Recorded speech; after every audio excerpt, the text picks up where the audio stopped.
Hello, this is Sierra and welcome to another video. Today we're doing another video reading chapters 10 and 11 of Hermitcraft Genesis. We are on book 5, Brian's perspective. Yeah, at this point we are back in the Hermitcraft world and, well, things are happening. And if you haven't read the other parts, there is a playlist where you can catch up a little bit, but, yeah. There will be spoilers ahead, but I'll just leave it at that. And just so you know, there are captions available if you are interested in just reading along while I talk. That's fine too. So, yeah. Chapter 10. Shouts came from the other side of the field as Brian and Joel walked up to the back door. Brian spotted Sam sneaking just under the windowsill of the sleepover room as Joel beat him to the kitchen door, opening it as he peeked inside. "Anyone home?" "What the?" a voice shouted before being cut off as the gas blaster in Joel's hand released a fireball. The man inside screamed, thudding against the wall before falling on the floor. "Be careful with that," Brian chided. "You might set something on fire." "Base is fireproof and blast-proof," Joel said simply, stepping into the kitchen. Brian heard a meow. Excuse me, there's a difference there. Brian heard a meow as a smile formed on Joel's face. The man set down the blaster and bent down, reaching for something under the table. "At least they didn't get you, Jelly." Brian watched in amazement as the man held the feline close as Jelly, a gray and white cat, purred contentedly. Joel scratched her under the chin before putting her down again. "Why would they leave the cat alone?" Brian asked, perplexed. "Why would anyone want to hurt such an innocent creature?" "They'd be monsters." Joel shook his head, scooping up the gas blaster again as a soldier ran in. He wore the class's camouflaged uniform, along with a mask covering his face. "Stop right there, intruders!" The man extended his sword and lunged at them. Joel casually stepped aside and fired another fireball. The man screamed, flying out the open doorway into the main room. Brian's eyes grew wide as the man grew still, groaned, and then began to get to his feet again. "How in the world?" Brian gulped as the man sneered. His gray eyes pierced through him like an arrow as two other men appeared beside him. "You don't belong here." One of the men narrowed his eyes. "A YouTuber and a human working together. What has the world come to?" "Aren't you human?" Joel raised an eyebrow, raising the blaster. "Yes and no. Not that it matters to you." The first man smirked. "Rhinestone has your friends, and there's nothing you can do to stop her." "What does she want?" Joel demanded, flame sparking in his eyes. "She wants justice," the man snickered. "Justice for all the times their plans have been ruined. To deal with the YouTubers once and for all. Better have a world of fear than in defiance. Cowards and heroes. Heroes like you." "Just don't like being wrong," Joel said. "That's it, isn't it? You don't like when people stand up to you, when they don't stay in line, follow your rules." "Who makes you so sure?" Another man scoffed. "You don't know what it's like to see your homes burn, your people running for their lives, taken by entitled YouTubers who want only to use them until they no longer need them." "Funny you mention that, because I do recall my village burning down, and having to fight for my life," Joel said firmly. "I do recall that it was one of Campbell's ideas." "Campbell is behind bars. He's no longer useful," the third man shrugged. "So you're just like us, throwing away people who no longer provide what you want? Seems harsh. That was your ally. You weren't concerned what he might be going through?" "No, because we know what the cause is like," the first man chuckled. "You're soft, weak. You'll never beat us. This war was over before it began. "We'll see about that," Joel replied, firing another shot. The middleman hurtled backward as the two other soldiers charged forward. Brian pulled out his sword, preparing for battle. Joel fired again at one of the men, sending him hurtling toward the kitchen wall as Brian dodged the second man. His sword clashed with the man's weapon as Brian held his defense. More fireballs flew through the air, followed by screams and groans. Soon the shouting died down, and Brian knocked his opponent to the ground. The man was unconscious. "I could finish him for you," Joel offered simply. "Oh, cool. Only if you have to," Brian urged, shuddering. "It's not right to kill someone in cold blood." Joel nodded. "No worries, kid. I've got your back." Brian turned away from the YouTuber, jogging into the main hall as Aiden ripped open.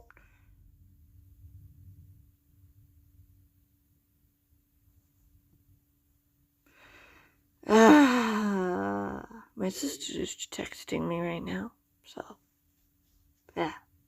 Brian turned away from the YouTuber, jogging into the main hall as Aiden ripped open the sleepover door. Aaron was right behind him, the both of them surrounded by bodies. "A lot more jerks than I thought," Joel muttered as he stepped over one of the men. Is everyone okay?" Aiden called into the room, taking a step back as someone pushed their way out.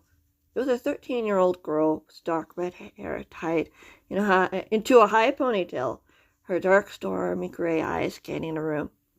"Where are they?" she asked, whirling to face the older boy and girl. Aaron shook her head. "Who?" "The hermits," the girl insisted. "They're in trouble." "They could be upstairs," Aiden offered. "They aren't," Liam replied, stepping out into the hall. "The guards told us they were taken downstairs." Kate's been tense ever since. "We have to find them," Kate protested, her shoulders slumping.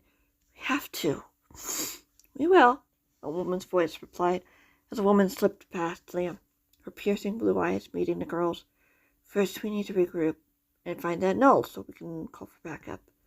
"It's in one of their communicators," Joel reported. "At least, I think so. I destroyed the null when I destroyed their gadgets." The woman nodded, looking over her shoulder. "Would you kids like to help me gather up these men and their things?" "Do we have to?" another voice asked. Brian blinked, looking over at Joel. "How many interns are here?" "Quite a few," Joel smirked. "Blake and Caleb have been here the longest, of course. We have Isaac, Luke, Josh, Eliza, and Haley here, too." "Don't forget me," Kate said, turning around. Spotting Joel, her eyes brightened. "Where were you?" "Helping a friend," Joel said casually. The girl narrowed her eyes. "Jim said you ran off. What happened?" "The school was attacked," Brian said quickly. "The remaining students were taken. Tony, Stacy, Lizzie, and I were the only other survivors." "What?" Liam demanded, looking over at his friend. "Is everything?" "Everyone's safe, apart from the children," Joel reported. "Brian and I planned to go out looking for them once I knew you guys were okay." "Well, we're fine," another voice said as a tall young man stepped out of the room. His eyes were a dark shade of gray as Brian frowned. "Most of us, anyway." "No one was badly hurt, fortunately."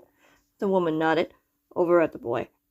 "There was no way we could have handled that wave of men, especially without our tech." Liam lowered his head. "As far as we know, we still have a chance to get our charges back." Kate nodded. "We have to hurry." "We need to come up with a plan first," the woman insisted. Kate scowled. "There's no time, Clara." "Excuse me."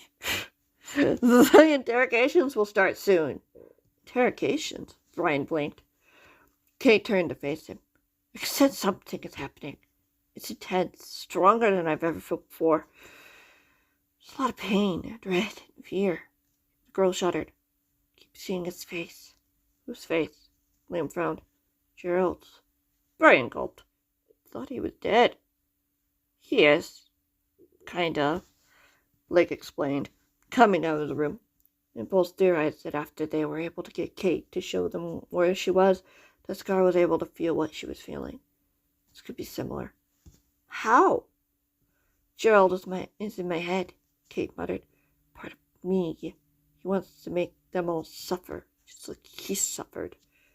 "It's a long story," Liam sighed. Well, why don't we get a bite to eat first and catch up? Clara offered. Then we can come up with a plan. First, we need to know where they are, Blake stated simply. Kate shook her head. I don't know. I don't know how to even get them to tell me. I don't even think I could. It's okay. Liam crossed the room to stand beside her.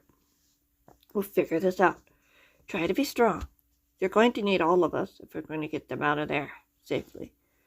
Kate nodded, wiping away a stray tear from her eyes. There's too many of them. I know, Liam said defiantly. But numbers aren't everything. We can do this. The girl smiled. Think you can show me how to cook that chicken? I could, Sam offered. I made it before. Okay. Her eyes brightened again. Hope was stored in her expression. Anyone else want any? Yes, please, Luke called from the room. We're all starving. We haven't eaten since last night. Wow. Brian shook his head, chuckling. They'll pay for not giving us food. Blake smirked in amusement. Glad you could make it, Brian. Anytime. Brian nodded. Chapter 11. Brian sat in one of the many couches in the main room, what the others called the meeting area. Blinds covered a large window looking out to the wall beyond. Afternoon sunlight poured in through the room. The young man made himself comfortable. Want a plate? Kate offered, walking in from the kitchen as Brian looked over. She was carrying 2 plates filled with chicken, carrots, and baked potatoes. Sure, thanks, Brian nodded as a teen offered him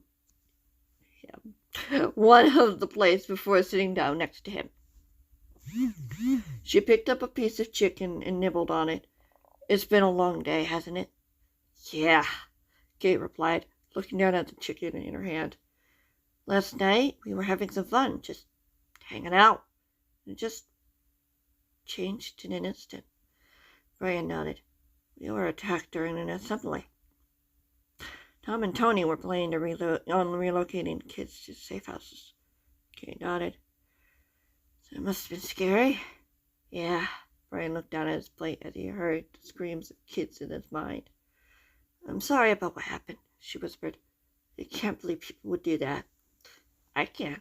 Sam walked into the main room a moment later. Liam, Blake, and Caleb right behind him.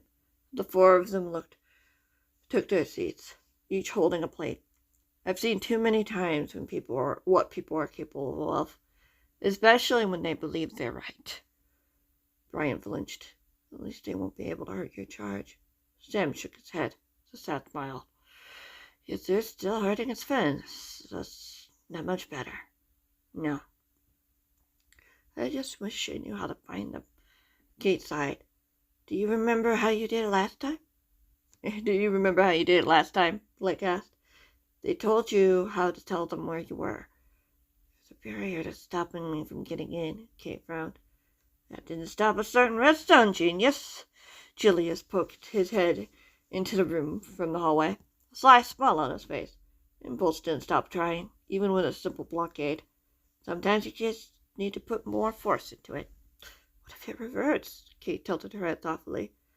You can count it as giving Gerald a slap in the face. Julius shrugged. You're strong. I'm sure you could do it if you could reach both Scar and Impulse. Her eyes widened. How did I? Advan, Blake replied quickly. Impulse was trying to manipulate Scar's dreams in an attempt to find you. Oh, Kate swallowed. It didn't hurt? Liam smiled sadly. They've both been through worse. Much worse. Kate lowered her head and nodded, putting her plate aside. I just have this feeling that something bad is going to happen. I keep seeing flashes of a nightmare. I think Scar's nightmare. Gerald is letting me see it.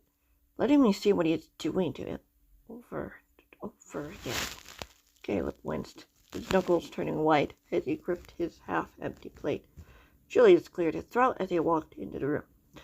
Wouldn't that mean he's allowing you a chance to get in? Kay looked over at the young man. What exactly do you know about this skill? Only what Impulse was able to recreate with me, Julius shrugged, sitting on the couch next to her. You know what it's like to send pain to someone. What would happen if you could let that pain in? Kate pursed her lips. Is that possible? Only one way to find out. Maybe using the headband will help, Blake suggested, getting to his feet, since it seems they're using the headband tick. And we do have a controller band. Kate's eyes widened. We could try. Certainly can't hurt, Julius agreed as Blake disappeared out of the room, heading for the sleepover room. I'm surprised he still has those. You'd think they would be confiscated. Maybe they didn't know about them, Brian offered. It wasn't hard for Joel to find Lizzie when they started torturing her. Liam closed his eyes and sighed. She's okay, though? Yeah, she and Tony were the most beaten up. Why would they go after Tony? Caleb frowned, looking over at Sam and Liam, just as Blake returned from the sleepover room, holding a black metallic headband in his hand. He's friends with Stumpy, Sam said quickly. Julius rose an eyebrow as Blake handed the gadget to the young teen. Technically, Julius is older than Blake. That's why younger doesn't make sense. Can you coach me, Julius? Kate looked over at the young man, hopefully, strapping the gadget over her head. Sure. Julius scooted closer, watching the girl intently. Try to relax and focus on what you want. I want to find the hermits, Kate replied, closing her eyes as she took a deep breath. Gerald is tormenting one of your friends, Julius said firmly. You can stop him. How? She sat up straighter. Julius reached out, putting her hand on top of hers. Imagine taking all the pain and agony you're feeling and try shoving it at the wall. Julius leaned closer. The room was quiet, as if the world was holding its breath. In my heart's car, Kate insisted. Julius shook his head. You have to break through and take control of the dream, Kate. His headband is connected to another device. If you can disrupt the signal, you can take control. Okay, Clara said Kate said shakily. Brian could see the girl's hand was trembling. You sure this is going to work? Brian whispered, looking over at Sam and Liam. There's always another way, Sam said. We know they were taken downstairs. We just don't know where they go from there. Brian nodded, as Kate groaned beside him. He turned back to the girl, seeing beads of sweat on her forehead. I'm not sure if I can, Kate said. Try, Kate. Give it everything you've got, Julius insisted. You could give him a moment of peace, a moment to breathe. You want that, right? I do, Kate seized. I want it to stop. Didn't mean it, Julius stated. Mean it. Kate groaned, her body trembling as she leaned forward, straining against whatever was going on inside her mind. Brian steadied her with a hand, making sure she wouldn't fall off the couch. You got this, Kate. The girl nodded, her teeth gritted as she pressed harder. If only there was a way Brian could help her. He turned when he heard something fall with a thud on the ground, followed by a gasp of pain. I'm sorry, a soft voice cried. Brian's heart skipped a beat. He knew that voice.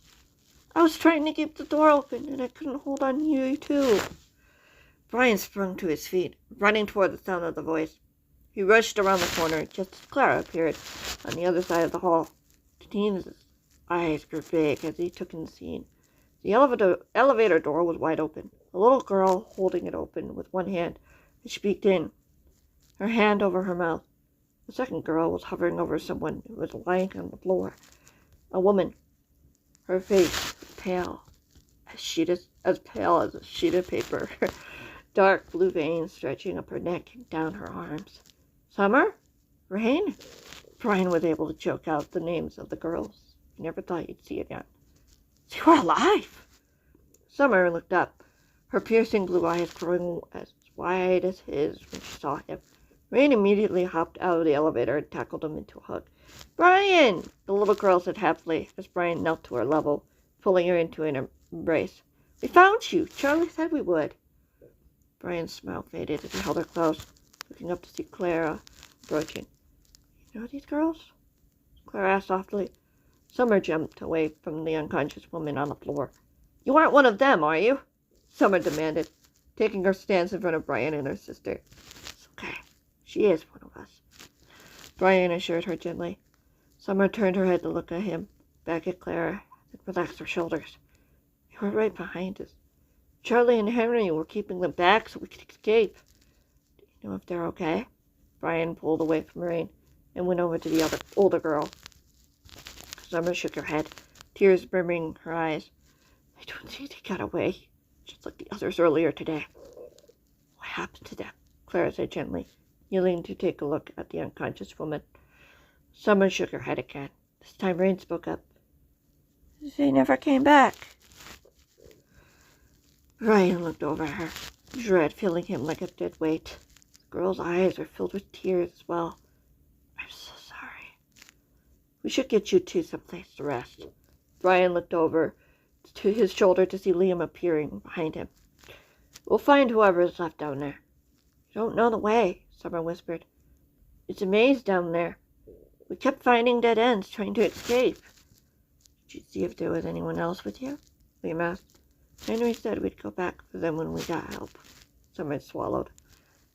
You're lucky you found the elevator then, Blake said from the main room. Behind him, Brian could see the others. Kate was standing beside Julius, looking over Blake's shoulder. Her face was ghostly pale. She stared just behind him. Brian followed her gaze to the woman on the floor as Clara checked her over. She's infected with something. I'm not sure what, Clara said simply, shaking her head. I've never seen anything like this. I have, Kate squeaked, staring at the woman as if she was a ghost. You okay, Kate?